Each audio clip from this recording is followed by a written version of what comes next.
저는 그 저출산 고령화가 가장 크게 문제가 된다고 생각하는 게 그 펀더멘탈 자체가 그 국력이라는 건 어떻게 보면은 인구가 국력이라고 생각을 하거든요. 근데 그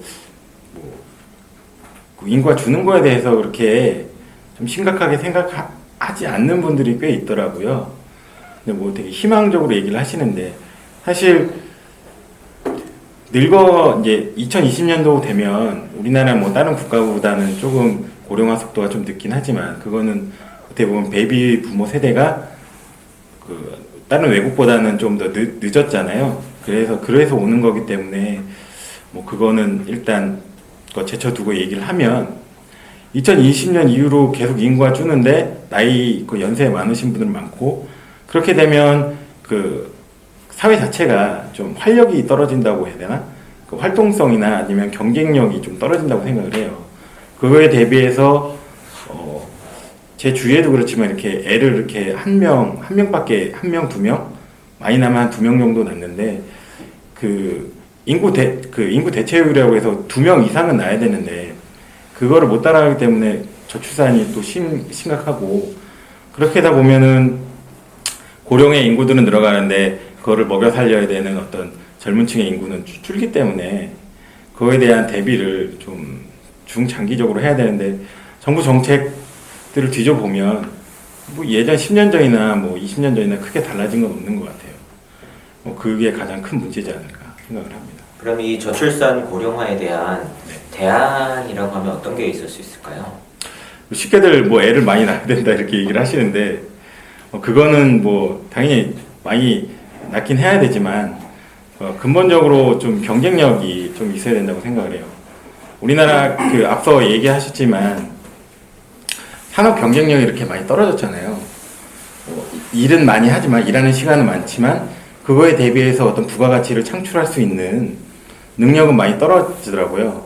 우리나라 대부분의 직장인들이 그 88% 이상이 중소기업에서 일을 하고 있는데 그 중소기업의 어떤 그 생산력이라고 할 수 있는 뭐 R&D 능력이나 아니면 뭐 부가가치 생산 능력을 보면 그 외국 다른 기업들보다 확실히 많이 떨어지더라고요. 그거를 보충하는 게 일을 더 열심히 해서 많은 시간 일을 해서 그걸 때우고 있지만 다들 아시겠지만 중국에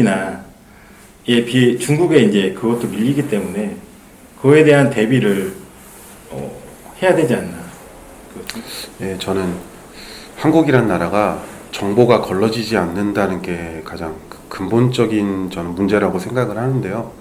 여기서 정보라는 게 단순히 지식도 있지만 일단 정책이라는 면에서도 있을 수 있고 또 하나는 이제 그 사회 이제 관습 아니면 사회 이제 통념적인 분위기도 저는 생각을 하고 있는데요.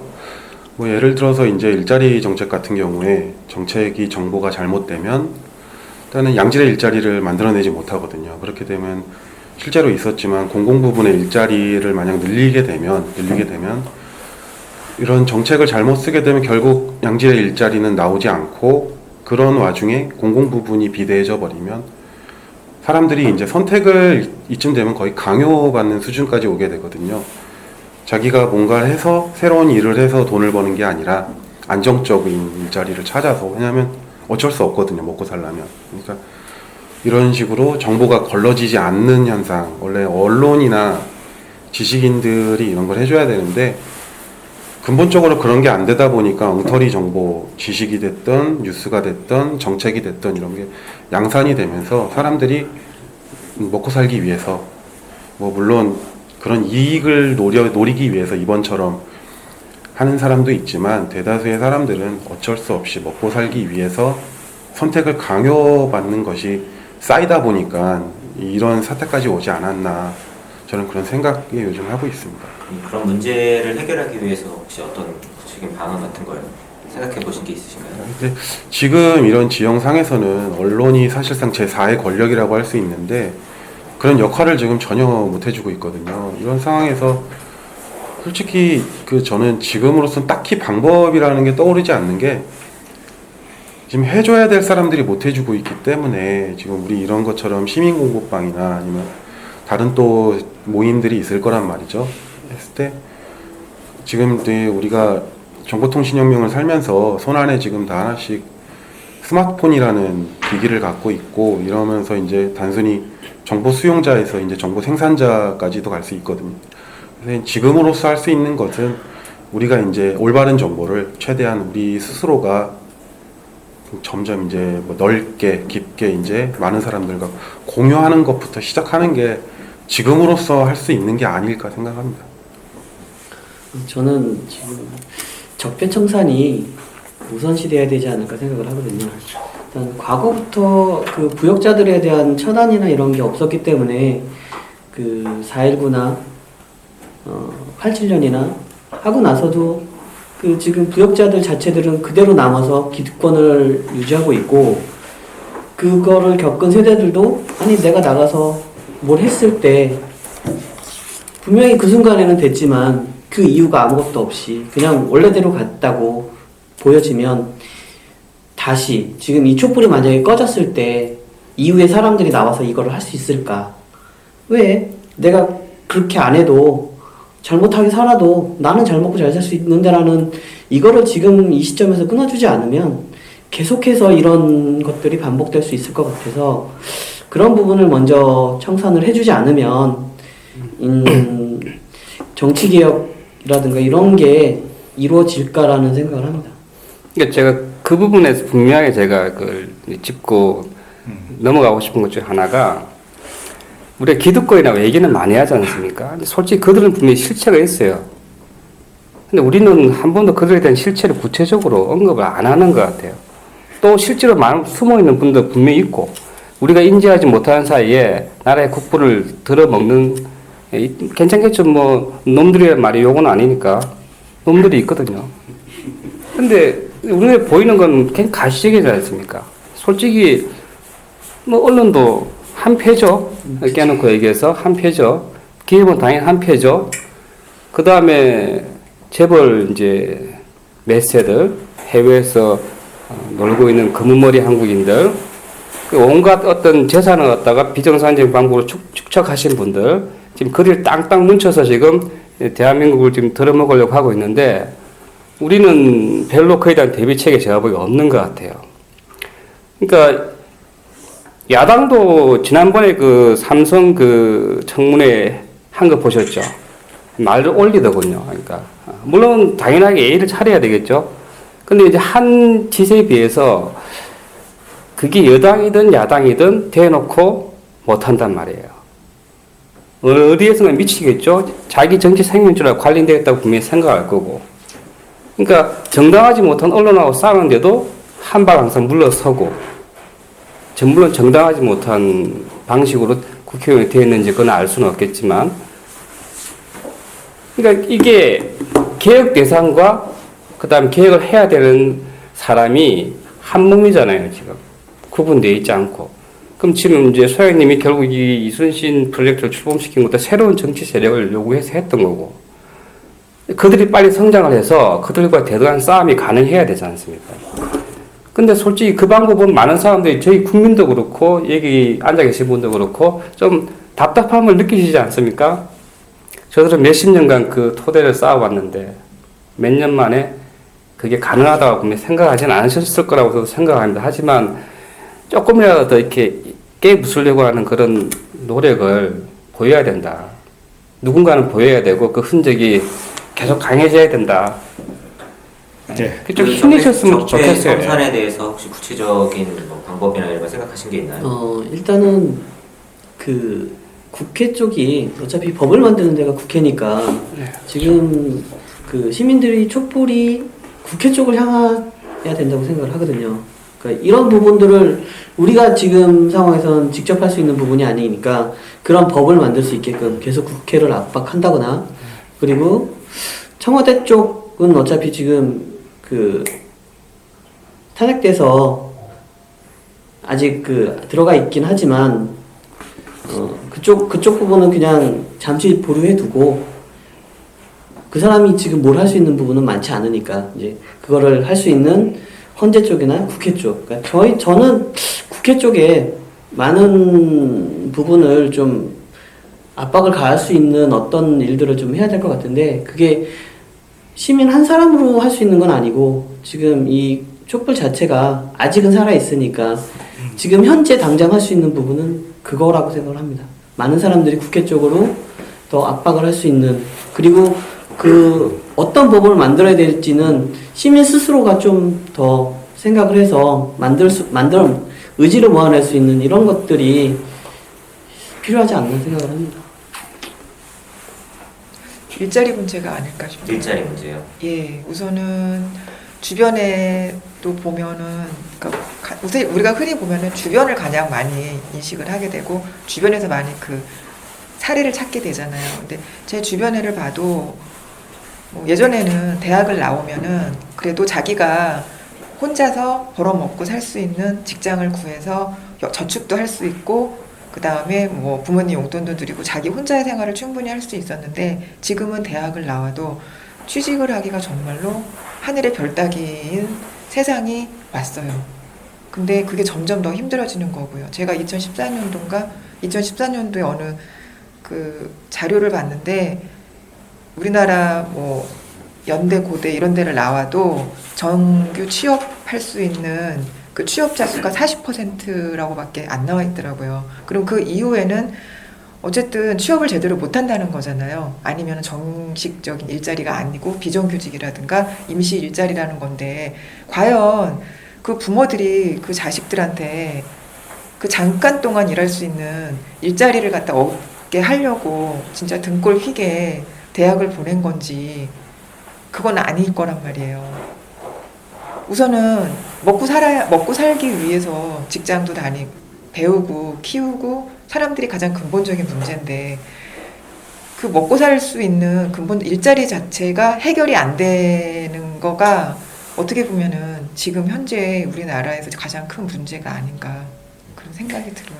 그러면 이 문제를 여기서 뭐 완벽하게 해결할 수 있는 대안에 대해서 이야기하시긴 좀 어렵겠지만 일자리 문제 해결을 하기 위해서 구체적으로 좀 가장 먼저 해결돼야 될 부분이라든지 어떻게 하면 문제가 좀 해결될 수 있을 것 같다라고 생각하는 부분이 혹시 있으신가요? 글쎄요, 저 같은 경우는 이거는 뭐 전체적인 거는 아니지만요. 그냥 제 개인적인 생각으로는 그 우리나라 정규직과 비정규직의 우선은 급여 차이가 되게 크잖아요. 그 다음에 그러니까 정규직과 비정규직이 아니더라도 급여가 높은 사람과 낮은 사람의 갭 차이가 많게는 그 70%까지 차이가 난다고 보거든요. 그러니까 똑같은 일을 한다 그래도 이 사람이 100만 원을 벌면은 제일 못하는 사람은 똑같은 업종의 일을 해도 30만 원밖에 못 벌어요. 그리고 업무량은 과다해요. 우리나라가 뭐 OECD 국가 중에서 업무량이 그 근무 시간이 1위라고 제가 알고 있거든요. 그러면은 근무 시간을 조금 줄이고 12시간 일할 거를 갖다가 8시간을 일을 하고 좀 더 많은 사람의 그 4시간의 일을 할 거를 다른 사람을 더 투입을 해가지고 고용자 수를 늘리고 급여를 조금 줄이는 걸로 해가지고 그 어느 정도 좀 고용자 수를 좀 이렇게 좀 확보를 하는 것도 제가 볼 땐 괜찮을 것 같거든요. 왜냐면은 어쨌든 근로시간을 늘린다는 거는 그만큼 인건비를 줄이려고 그 회사에서 꼼수라면 꼼수해야 되나? 그렇게 하는 거잖아요. 그렇기 때문에 근무 시간을 줄이고, 그러니까 뭐 3교대 할 거를 뭐 4교대나 5교대로 해가지고 급여를 조금씩 줄이는 방향으로 해서 이렇게 분담을 하게 되면은 지금 일하는 사람이나 일을 못하는 사람이나 조금씩은 그래도 이해를 하지 않을까. 그렇게 생각이 들어요. 저는 패스할래요. 제가 오늘 이제 오면서 버스 타고 오면서 그 라디오를 들었는데 라디오에서 나온 뉴스가 뭐였냐면 전문대생들이 요즘에 다시 4년제를 가고 있는 비율이 꽤 많아졌다고 들었거든요. 그걸 들으면서 왜 굳이 전문대를 졸업하고 또 다시 4년제를 가지? 그리고 이제 학과를 바꾸는 경향도 높다고 하더라고요. 그걸 이렇게 곰곰이 생각해보면 등록금도 비싼데 요즘에 왜 굳이 또 4년제를 가려고 하나 학과까지 바꿔서 결국은 사실 일자리 문제라는 생각이 들었어요. 뭐 아이들이 전문대를 나오든 뭐 대학교를 나오든 대학원을 나오든 상관없이 뭐 고등학교만 나와도 갈 수 있는 일자리가 있다라면 굳이 그런 노력까지 할 필요가 있나. 근데 보통 정치인들은 이제 반값 등록금이 너무 비싸니까 아이들이 빚 갚느라고 힘들다 그랬더니 반값 등록금을 내놓으면서 그렇게 하면 해결이 될 것처럼 얘기하지만 실제로 본질은 또 그게 아니지 않나. 그냥 고등학교만 나와도 갈 수 있는 일자리가 있는 게 더 좋지 않나? 이런 생각이 좀 들거든요. 근데 그 일자리 문제를 따져보다 보면 사실 모든 분야에 다 지배구조와 연결이 돼 있더라고요. 그래서 그런 부분을 좀 더 국민들한테 다시 권력이 넘어갈 수 있게끔. 그러니까 국민들이 사실 그런 부분에서 많이 관여하고 참여할 수 있도록 돌려주는 시스템을 만들어주는 게 훨씬 더 중요하지 않나 이렇게 생각합니다. 좀 더 구체적으로 그런 시스템을 국민에게 이렇게 넘어오게 할 수 있는 방안에 대해서 좀 생각하신 부분이 있으신가요? 뭐 이번 사실 박근혜 최순실 사태에서도 나타났듯이 권력이 너무 한쪽에 치중이 돼 있기 때문에 그런 것들을 좀 견제하고 균형 있게 만들 수 있는 그러니까 최고의 권력이 아니라 그냥 이 곳곳에 권력이 나눠지도록 하고 그리고 이제 거기에 국민들이 참여할 수 있는 시스템. 그러니까 정확히 어떤 시스템인지는 정확히 나와 있지는 않지만 그런 구조로 돼야 되지 않겠나라는 생각을 하고 있습니다.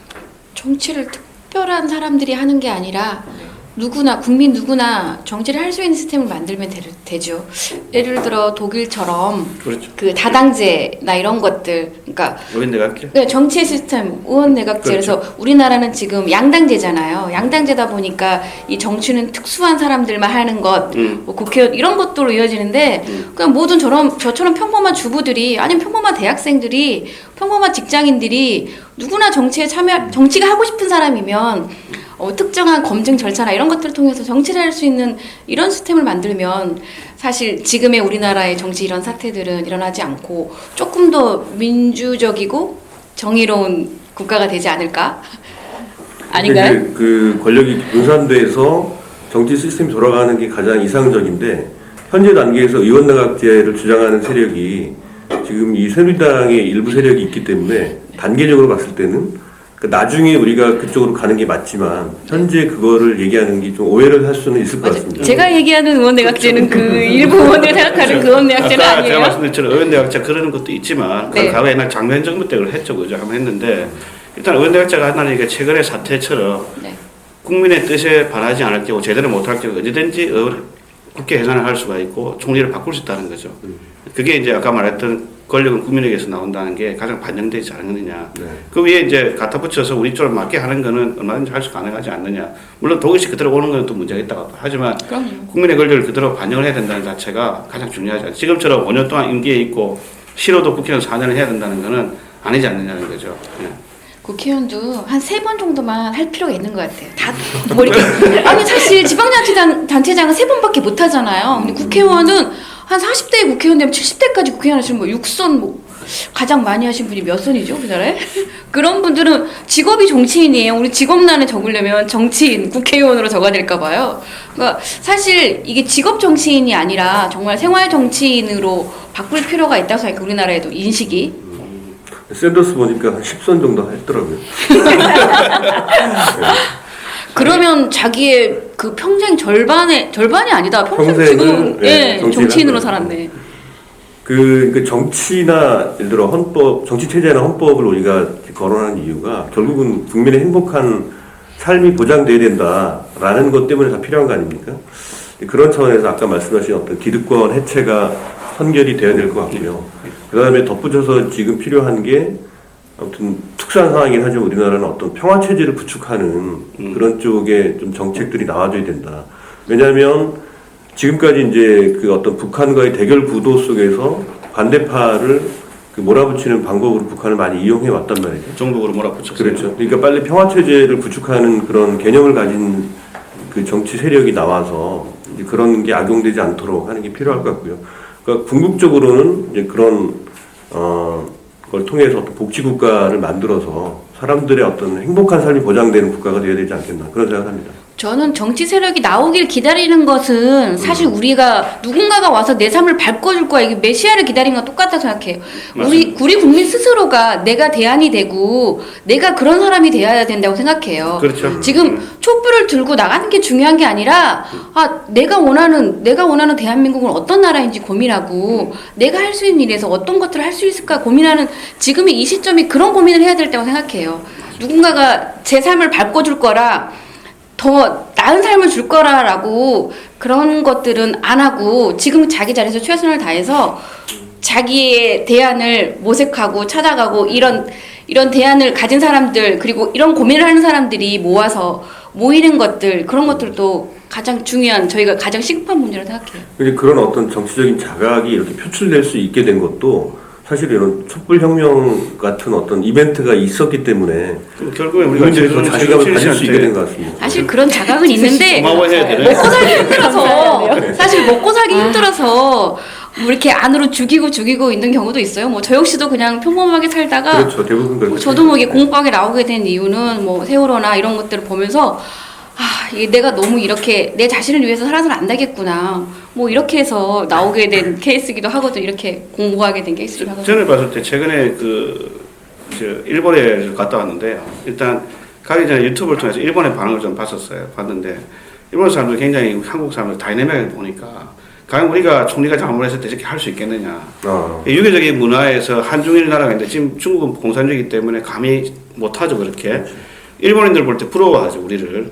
그래서 한중일 삼국 중에서 우리가 어떻게 보면 굉장히 지금 한반도가 분단된 상태이고 지금 경제력도 좀 떨어지고 있지만 이 촛불혁명으로 해서 시민 세력이 제대로 할 수 있다 그러면 그 다음에 이 삼국 중에 우리나라가 가장 유교 문화지만 우리가 굉장히 좀 뭔가 불의에 참지 못하는 정의감이 좀 큰 민족이다 보니까 우리가 이런 기회를 잘 살려서 이런 기득권 세력을 어떻게 잘 타파를 해서 시민 세력이 정말 모두가 잘 살 수 있는 뭐 열심히만 살면 살 수 있는 잘 살 수 있는 사회를 만들어 버리면 한국 굉장히 좋아지지 않을까 그렇게도 봐집니다. 그 동북아 네 나라 뭐 한중일 남북한이 있으니까 예. 그 네 나라 중에 유독 대한민국만 이렇게 역동적이고 그렇죠. 예. 이렇게 한 번씩 이렇게 들고 일어나서 갈아엎는 그런 현상이 있는 것 같습니다. 그래서 자부심을 가질만 합니다.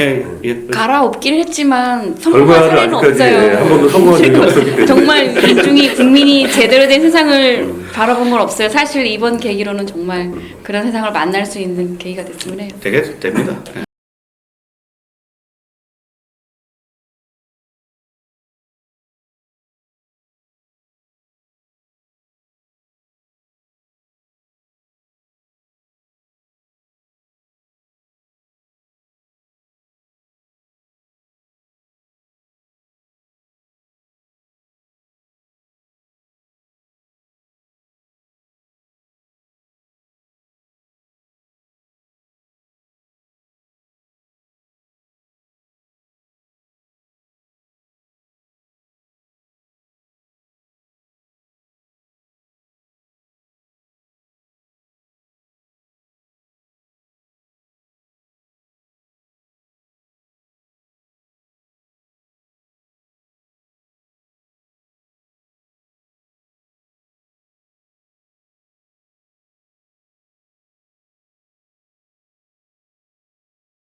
다른 사람이 보면 이 글이 맞는 건가 늘 그 중간에서 구분하는 것들이 굉장히 어려웠거든요.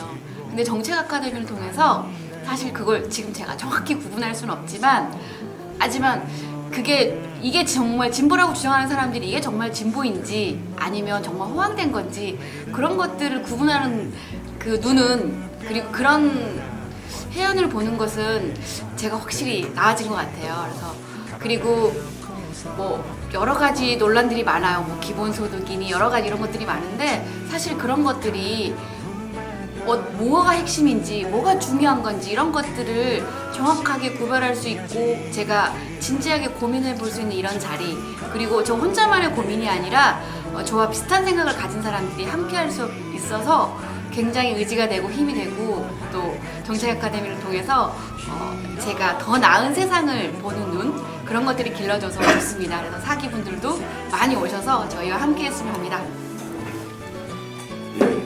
이대로 살 수 없다고 생각하십니까? 세상이 바뀌길 원하십니까? 나 혼자 어떻게 할 수 없다고 생각하시는 분들은 시민공부방과 정책 아카데미에 참여해 주십시오. 행동하는 양심과 깨어있는 시민의 조직된 힘을 바로 알 수 있을 것입니다. 누가 주어서 외우는 그런 지식이 아니고 내가 스스로 사고해서 답을 얻어내는 그런 경험을 하게 될 것입니다. 많은 참여 부탁드립니다. 감사합니다.